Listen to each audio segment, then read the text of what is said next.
oração encontro calma, na oração encontro paz. Orar a Deus faz bem à alma, falar com Deus me satisfaz.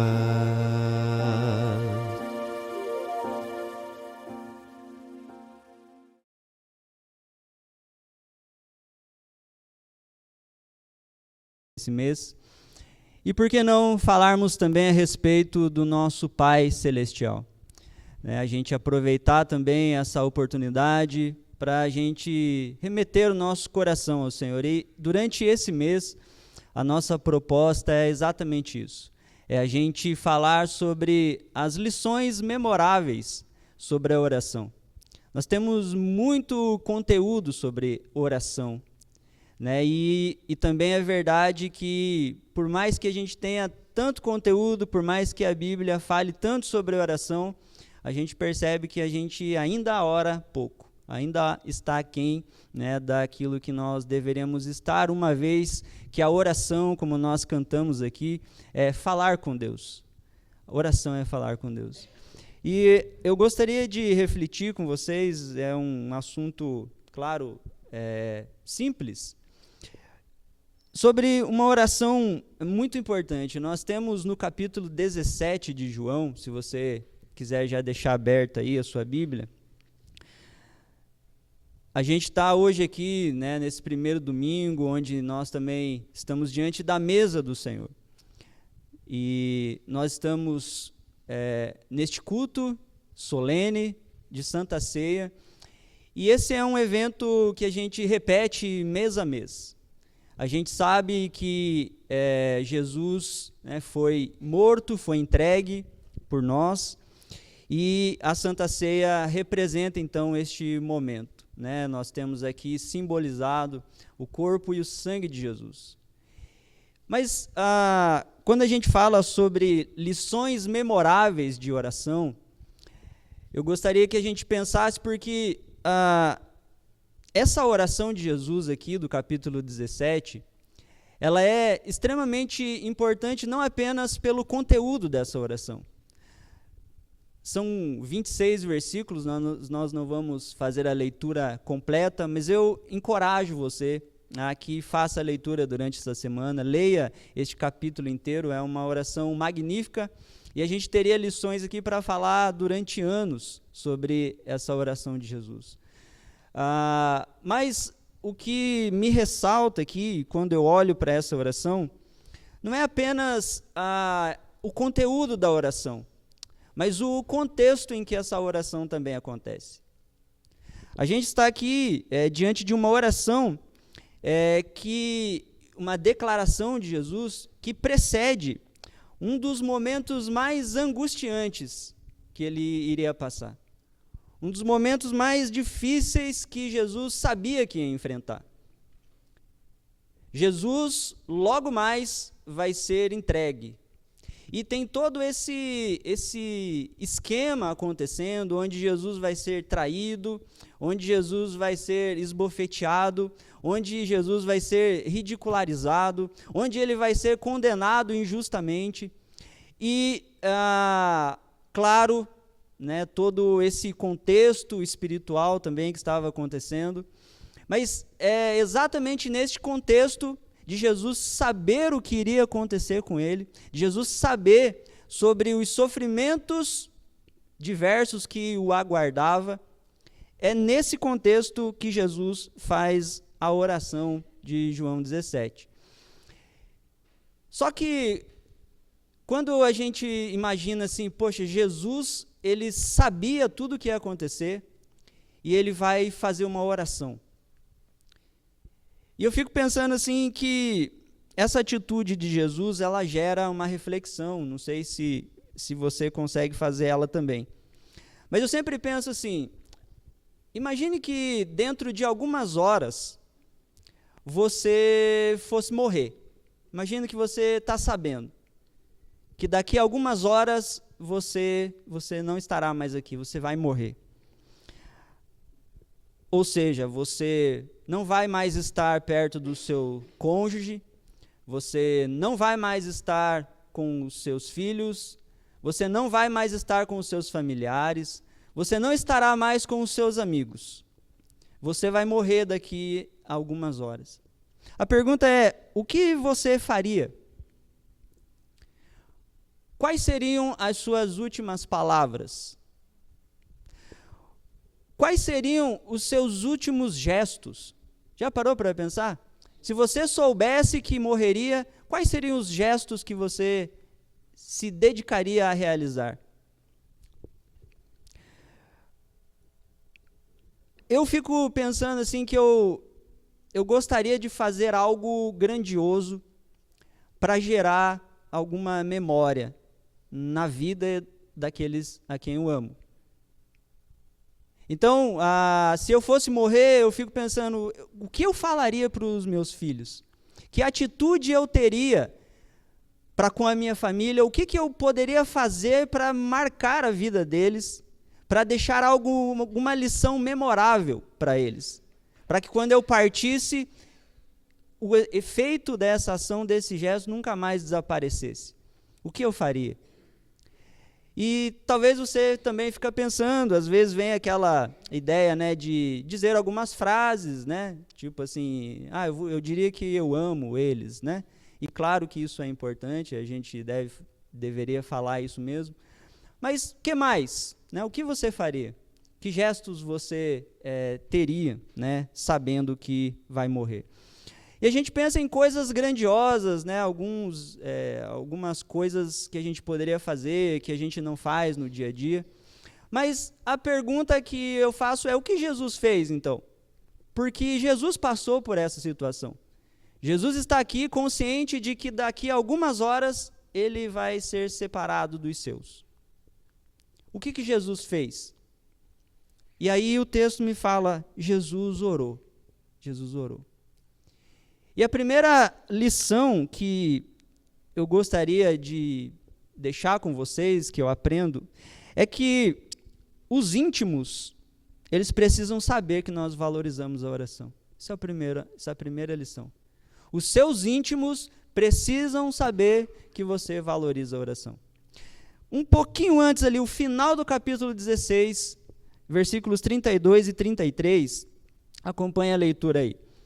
João 16, 32 e 33, Jesus diz assim, eis que já vem a hora, e é chegada.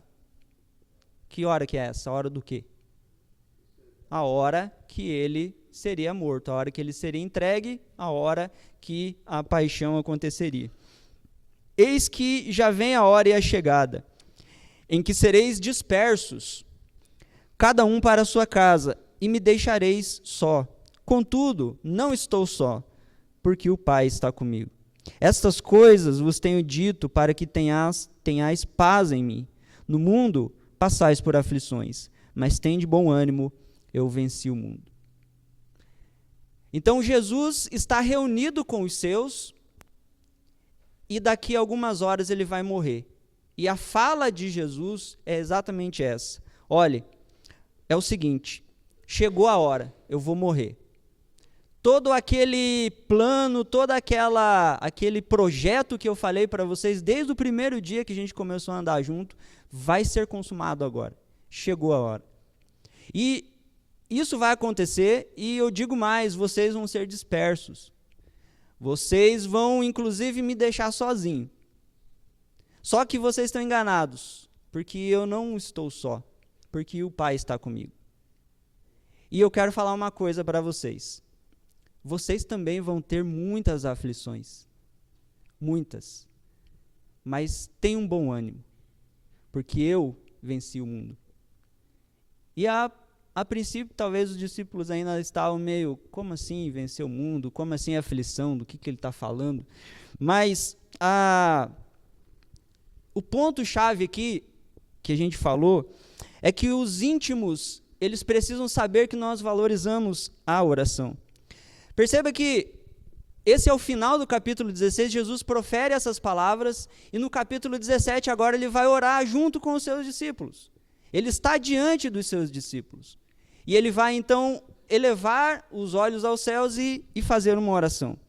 Só que essa oração de Jesus magnífica, essa oração de Jesus abrangente, profunda, ela não foi ouvida pelas multidões. Não foi uma oração proferida para as multidões.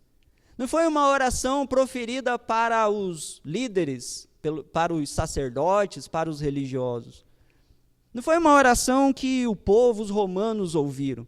Ela foi uma oração exclusiva para os seus. Jesus orou diante e para e por seus discípulos. Porque a ideia aqui é que os mais chegados, eles sabem o que de fato é importante para a gente. Às vezes, para aquelas pessoas que convivem menos conosco, a gente consegue, às vezes, simular algumas virtudes, a gente consegue esconder algumas coisas, a gente consegue ter, às vezes, algumas condutas assertivas. Mas a gente consegue fazer isso, a gente consegue esconder as nossas preferências, o que nós gostamos, o que nós nos dedicamos, como nós somos daqueles que convivem conosco? É quase impossível. As pessoas que convivem, que estão próximas a nós, elas sabem quais são as nossas preferências. Elas sabem o que nós nos dedicamos. As pessoas que estão próximas a mim, próximas a você, sabem se de fato você valoriza ou não a oração. E os discípulos de Jesus aqui, eles ouviam frequentemente Jesus orar. Frequentemente Jesus orava. Esse era um hábito de Jesus. Aliás, biblicamente falando, Jesus dedicava grandes porções do seu dia para estar em comunhão com Deus. Jesus orava de tal maneira que os próprios discípulos solicitaram a Jesus que os ensinasse a orar. Deveria ser algo tão maravilhoso ver Jesus orar, porque os discípulos estavam acostumados com orações. Eles ouviam os religiosos orarem, mas Jesus orando era algo totalmente diferente. Jesus orando estimulava algo nos corações deles. Era uma oração de alguém que de fato tinha intimidade, que de fato estava orando, que de fato tinha comunhão, intimidade com Deus, de uma maneira que os religiosos não conseguiam alcançar. Jesus, ele falava com Deus. E não porque Jesus estava de alguma forma tentando parecer mais espiritual, ou Jesus estava querendo dizer que orar muito, orar várias horas, vai tornar alguém melhor do que os outros. Mas Jesus orava pelo fato de que ele amava estar em relação, em contato com o Pai. Se Jesus valorizava tanto o momento de comunhão com o seu Pai, é óbvio que ele, ao mesmo tempo, dedicaria grandes porções do dia em oração. E os discípulos se impressionavam com isso. Como é que Jesus, que faz milagres, como que Jesus, que é uma pessoa tão boa, como Jesus, que é quem é, faz o que faz, por que ele precisa orar tanto? E como orar? E aí Jesus orava e os discípulos, então, em certa ocasião, eles dizem: Senhor, ensina-nos a orar também. A gente também quer aprender. A gente também quer orar como o Senhor. A gente também quer ser como o Senhor. Nós entendemos que o Senhor valoriza a oração e o Senhor ora de uma forma que a gente nunca viu. Ensina a gente a fazer isso. E Jesus, então, está mais uma vez aqui concedendo essa oportunidade, porque por meio da oração de Jesus, nós também podemos aprender a orar. Mas mais do que aprender a orar, a gente precisa ter o que Jesus tinha e o que ele ensina, a valorizar, a entender a motivação correta. E esse é um dos pontos que essa lição aqui de Jesus ressalta. Você também, como Jesus e como qualquer discípulo de Jesus, Você também tem as suas frustrações, não tem? Você também tem as suas lutas diárias, não tem? Você também tem as suas dúvidas existenciais, você também fica procurando respostas de Deus para onde você vai, o que você tem que fazer. Você também tem as suas lutas, as suas dificuldades. Mas a grande pergunta é: você ora? Você ora como Jesus? E mais do que isso, as pessoas que convivem com você, elas diriam que você é alguém dedicado à oração? Essa é a primeira lição. A segunda lição a gente encontra em João, no capítulo 17, no versículo 1. E a segunda lição é: a oração, ela nos devolve o senso de propósito. Veja lá, versículo 1, Jesus diz assim: tendo falado Jesus estas coisas, levantou os olhos ao céu e disse: Pai, é chegada a hora, glorifica a teu Filho, para que o Filho te glorifique. Pai, é chegada a hora. Agora, glorifica o teu Filho, para que o teu Filho te glorifique. Jesus está prestes a experimentar o seu pior momento da vida. E, gente, nós já conversamos aqui em outras oportunidades. A dificuldade de Jesus aqui, ela não é meramente por causa dos sofrimentos físicos, psicológicos, enfim, que Jesus vai sofrer. A dificuldade de Jesus não é porque ele vai apanhar, a dificuldade de Jesus não é porque ele vai ser traído. Não tem nada a ver com isso. A dificuldade de Jesus e o porquê é o pior momento, porque Jesus iria levar sobre si a ira de Deus. Jesus ia, neste momento da cruz, ser separado do Pai. Essa era a angústia, essa era a dor e este era o preço que Jesus tinha que pagar. Ser separado de Deus, porque essa era a minha e a sua condição. Nós estávamos separados de Deus. Só que a gente não estava preocupado com isso. Só que no projeto e no plano de Deus, para resolver esse problema, inclusive da nossa falta de motivação, Jesus, que era aquele que sempre esteve em contato, com intimidade, que falava com Deus diariamente, em todos os momentos, ele seria separado do Pai. Então, para Jesus, esse era um momento angustiante demais. Imagine Deus se separando dele mesmo. Nunca aconteceu isso. E aí Jesus vai levar sobre si esse momento, mas Jesus sabia também qual era o seu propósito. E esse é o ponto aqui, porque ele diz: Pai, é chegada a hora, glorifica a teu Filho, para que teu Filho glorifique a ti. Ele sabia que a existência dele era exatamente para que, por meio dele, o propósito de Deus fosse cumprido e assim ele fosse glorificado. Essa lição ela é importante porque por meio dessa experiência de Jesus, a gente aprende o seguinte, que na oração, quando nós nos dedicamos à oração, o nosso propósito, o sentido da nossa vida, ele emerge, ele surge. O que Jesus está ensinando é que se a gente se dedica à oração, o que Jesus está dizendo é que se nós nos colocamos em relação com Deus por meio de falar com Deus, por meio da oração, o propósito de Deus se revela a nós. O nosso coração é alinhado, a gente consegue entender, então, por que nós estamos aqui. E o que Jesus está fazendo é exatamente isso. Ele está dizendo: Senhor, glorifica o teu próprio nome. Glorifique a si mesmo por meio de mim. A gente sabe também, se a gente pega lá, nós estamos falando aqui nos domingos de manhã, né, sobre as doutrinas reformadas, e a gente lembra lá da pergunta 1 do nosso catecismo, né, qual é o fim principal de todo homem?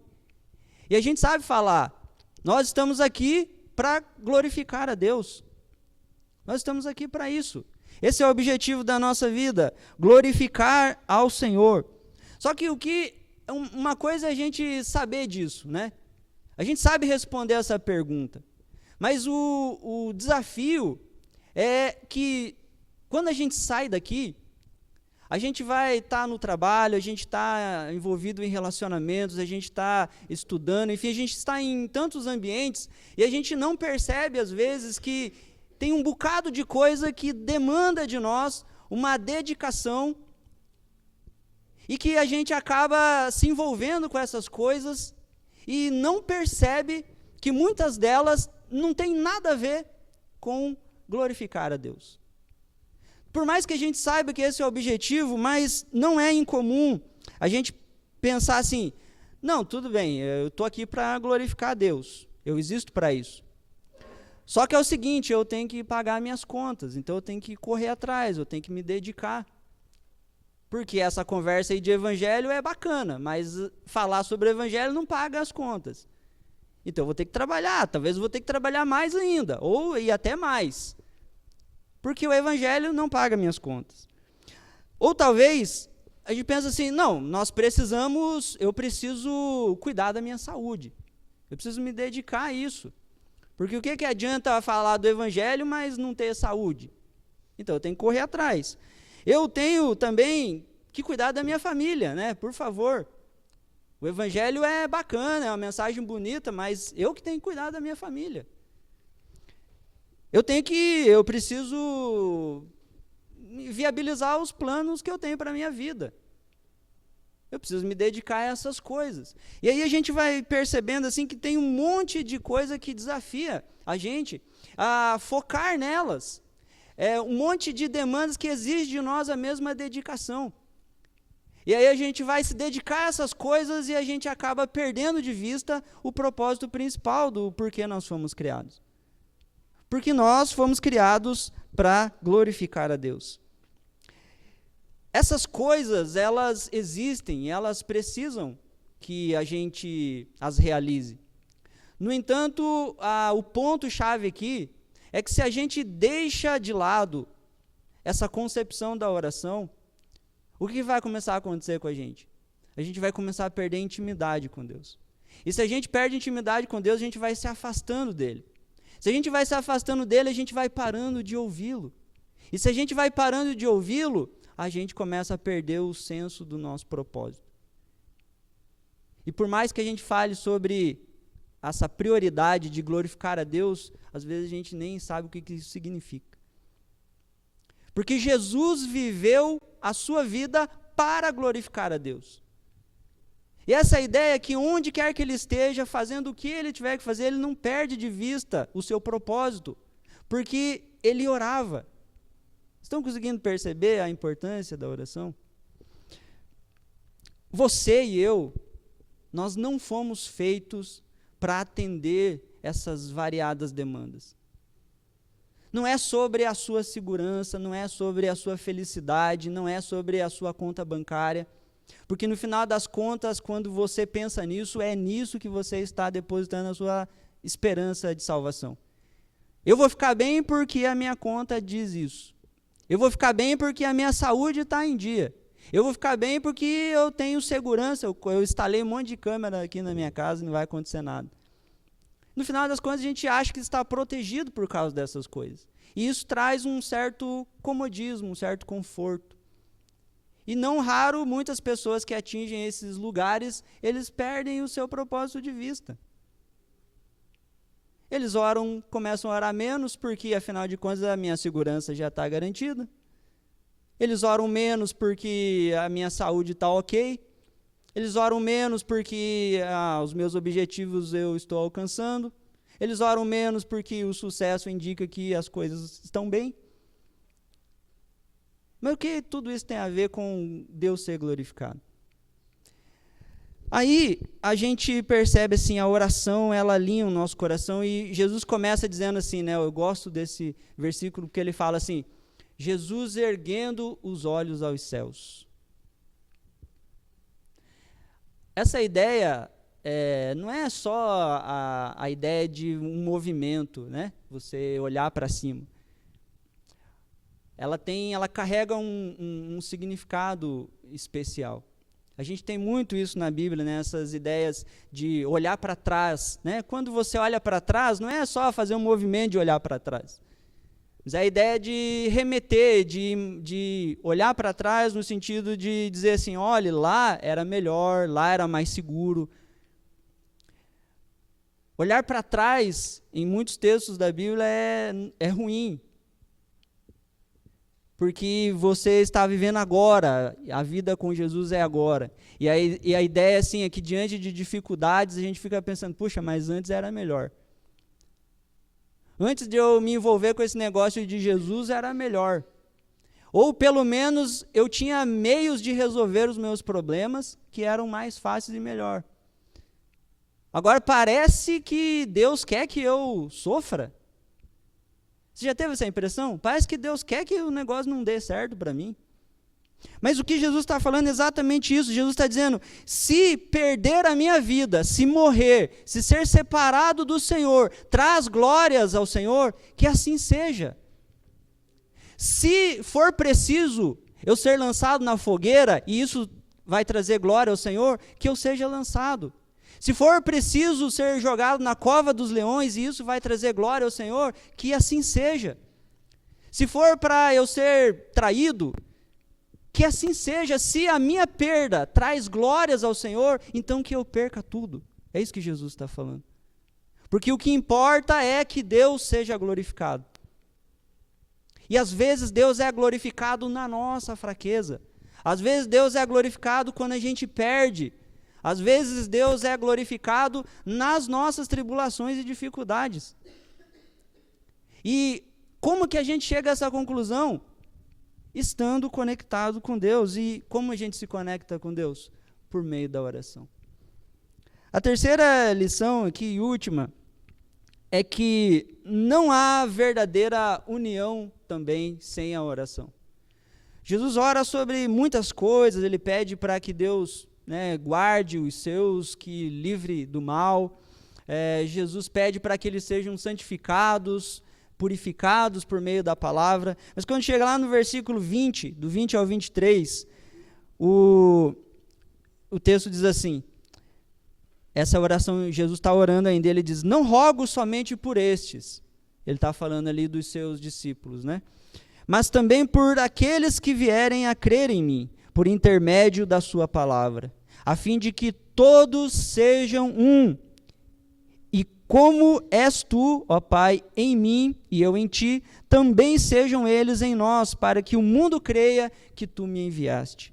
Eu lhes tenho transmitido a glória que tens me dado, para que sejam um como nós o somos, eu neles e tu em mim, a fim de que sejam aperfeiçoados na unidade, para que o mundo conheça que tu me enviaste e os amaste, como também amaste a mim. Esse é um texto também muito interessante, porque o objetivo de Jesus, o propósito de Jesus, era que todos aqueles que creem nele fossem um. Ele está falando de uma unidade aqui, e, gente, nós já falamos também sobre como isso é uma impossibilidade. Como é difícil a gente viver em comunidade, não é? A gente pensa assim, na própria família, como é difícil a gente conseguir viver em família tranquilamente, Por que é difícil? Por que é desafiador? Porque nós somos pessoas diferentes, nós pensamos de maneira diferente, nós temos gostos diferentes, a gente tem um jeito diferente, nós não somos iguais. E aí, quando a gente pensa assim, puxa, mas esse negócio de não ser igual é tão ruim, é tão difícil. Como é que resolve esse negócio? Como é que a gente resolve essa questão? Porque parece que quando a gente está junto, sabe aquela ideia de repelir, Parece que a gente entra em choques e a gente não consegue se conectar às vezes. Então, assim, como é que a gente vai viver uma unidade plena se o natural é acontecer o contrário? E, aliás, o apóstolo Paulo escreve para diversas igrejas, apontando exatamente essa dificuldade, a falta de união. Só que Jesus está orando aqui porque ele vai morrer, e ele está dizendo o que é importante, ele está clamando ao Pai para que coisas aconteçam. Jesus não orou aqui pelo crescimento da igreja, por exemplo. Ele não orou para a igreja crescer, porque isso é algo natural. Mas a despeito de saber que a igreja iria crescer, ele ora para que ela esteja unida, ela seja uma. E não uma unidade qualquer, mas uma unidade assim como ele era com Deus. Gente, viver essa unidade aqui é um milagre. É um milagre. Precisa haver uma intervenção divina para que a gente consiga viver essa união. Só que é exatamente isso que Jesus está fazendo. É exatamente por saber que se Deus não estiver envolvido com esse processo de vida comunitária, de vida de igreja, se Deus não estiver envolvido, ela é impossível. E aí ele ora: Senhor, eu peço, eu rogo, para que todos esses que creem em mim sejam um como nós somos. E nós precisamos, então, banhar as nossas relações em oração. Às vezes a gente tem que parar com tudo, parar de falar, parar de discutir, parar de ir começar a orar. Esse é um chamado para nós. Às vezes a gente vê, casais, por exemplo, que entram naquelas crises, aqueles conflitos e discussões que nunca acabam, e assim, aquelas conversas, e daí amanhã a gente continua, né? E amanhã a gente continua essa conversa.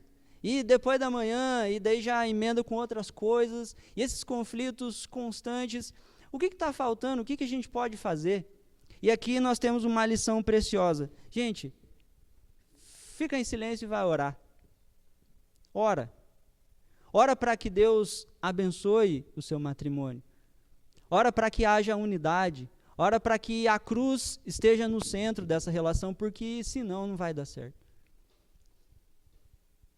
A gente precisa orar mais, e esse é o desafio para nós.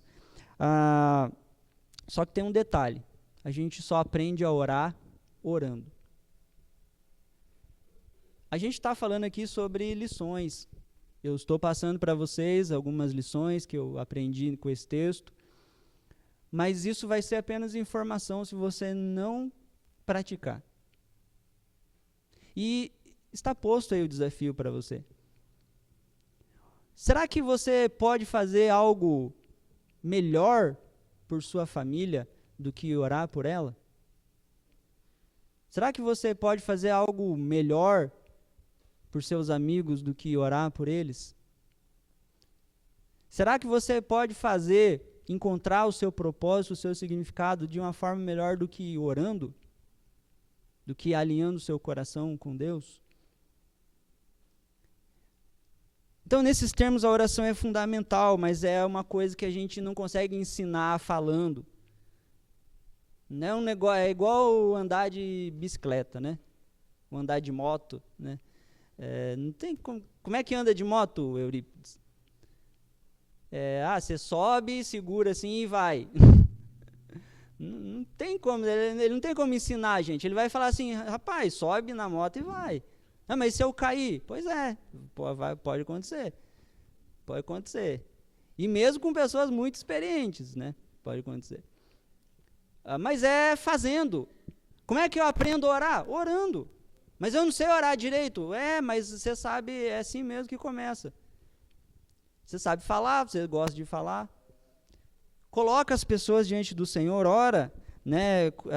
Eu gosto muito, se você tem dificuldade aí, gostaria de saber o que é oração, o breve catecismo, né, de Westminster, a pergunta 98 responde isso. Pergunta 98 é assim, a pergunta é: o que é a oração? E a resposta é: a oração é um oferecimento dos nossos desejos a Deus, por coisas conforme a sua vontade, em nome de Cristo, com a confissão dos nossos pecados e um agradecido reconhecimento de suas misericórdias. Eu gosto dessa expressão. Orar é um oferecimento dos nossos desejos. Algumas versões mais antigas falam de um derramar do coração diante de Deus. O que você quer falar? O que você quer falar que você não consegue falar para ninguém? Isso é derramar o coração. Fala para Deus o que está te incomodando.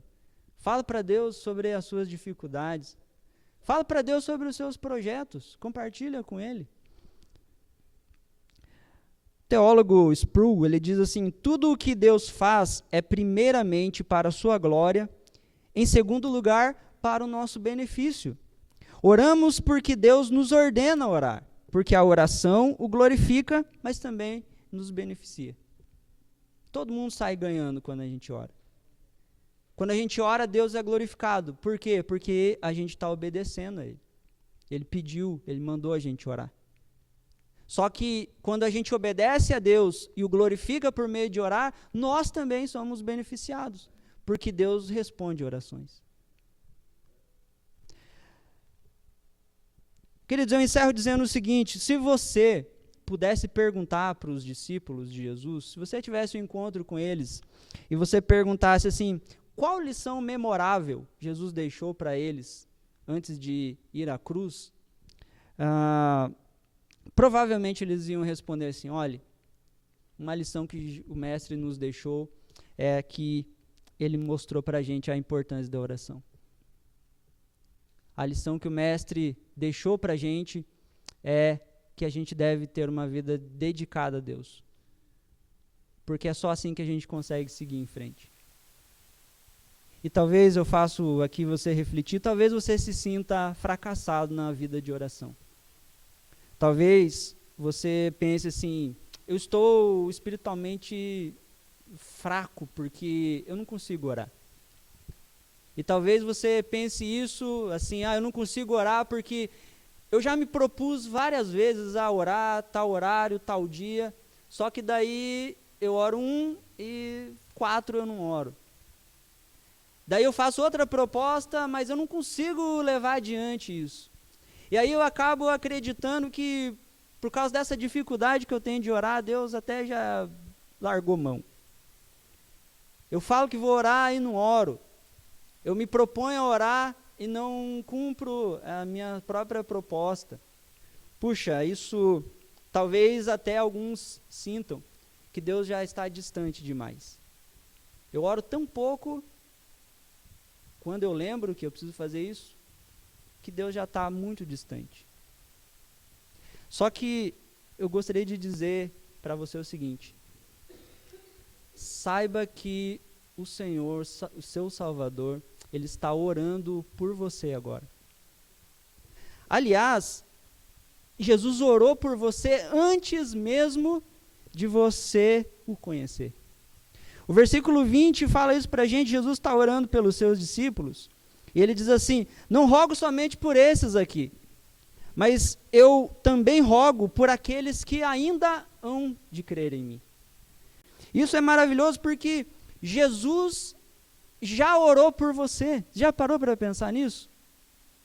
Jesus orou pelos seus discípulos e ele falou assim, olhe, Senhor, eu rogo pela vida deles, porque eles creem em mim, eles têm uma missão, e eles vão ter aflições, mas eu não rogo só por eles. Eu rogo também pelo Orlando, eu rogo também pelo Paulino, pela Shirley, eu rogo pela Jo, pela Silvia, eu rogo pelo Jonathan, Silmara, rogo pelo Lucas, até pelo Lucas, eu rogo, Senhor. Acho que ele falou assim. Eu rogo pelo Márcio, olha só que milagre, que puxa só Jesus, né? Pelo Adriel, pela Ju, pela Damaris. E agora eu vou parar para não, senão eu vou ter que falar o nome de todo mundo. Mas Jesus orou por você também. E se hoje você crê, é porque você é fruto da oração de Jesus. É porque lá em João capítulo 17, você está incluído na oração dele. E Jesus está orando por você neste momento, porque a palavra de Deus nos diz que ele continua como nosso advogado, intercedendo por nós junto ao Pai. A questão é a seguinte: Jesus ora por você, Jesus intercede por você. Mas a pergunta e o desafio que eu gostaria de deixar é: ore também com Jesus, então. Se encontre com Deus por meio da oração. Assim você vai glorificar o Senhor, mas você também vai ser beneficiado. Feche seus olhos, vamos orar. Senhor, obrigado, Pai, por Tua palavra. Obrigado, a Deus, pelas lições memoráveis que o Senhor nos deixou. E nós pedimos, Pai, para que essas lições sejam enraizadas em nosso coração. Que a gente, ó Deus, durante essa semana, a gente lembre que as pessoas que estão no nosso círculo de intimidade, elas precisam, ó Deus, saber e perceber que nós valorizamos a oração. Ajuda-nos, Deus, a orar mais por nossos amigos, familiares, pelos nossos queridos. Ajuda-nos, Deus, a deixarmos essa marca neles. Que se um dia tiverem que dizer algo sobre nós, que digam que nós também nos dedicávamos à oração. Senhor, ajuda-nos a orar, porque na oração nós entendemos que nós encontramos o nosso propósito. Na oração nosso coração é alinhado com o Senhor e nós entendemos que nós estamos aqui para glorificá-lo, ó Deus. Ajuda-nos também a perceber que qualquer tipo de relação, de união verdadeira, se a gente quiser experimentar, e a gente precisa experimentar porque a união verdadeira, ela testemunha do Senhor, mas ajuda-nos a perceber que a gente pode fazer, ó Deus, a quantidade de eventos que for, nós não vamos conseguir a unidade se a gente não orar. Ajuda-nos, Deus, então, como igreja do Senhor, a atentarmos para a nossa vida de oração. O Senhor Jesus ensinou a orar, Pai Nosso que está nos céus. E esse é o objetivo, ó Deus, das nossas conversas nesse mês. Nós queremos também nos dirigir ao Pai Nosso que está nos céus. Nós temos experiências difíceis e talvez algumas das dificuldades que temos é exatamente pela falta de referenciais, de paternidade terrenas, humanas que nós não tivemos. Mas a gente precisa parar de olhar para baixo, de olhar para trás. Nós precisamos aprender como Jesus a olhar para cima. E a gente olhando para cima, nós vamos nos deparar com o Pai Nosso que está nos céus. Senhor, que todos nós tenhamos essa experiência, que a gente possa orar, glorificar ao Senhor por meio de obedecer esse mandamento, mas também, ó Deus, ser beneficiados, colher os frutos da vida de oração. Abençoe sua igreja, nós oramos em nome de Jesus. Amém.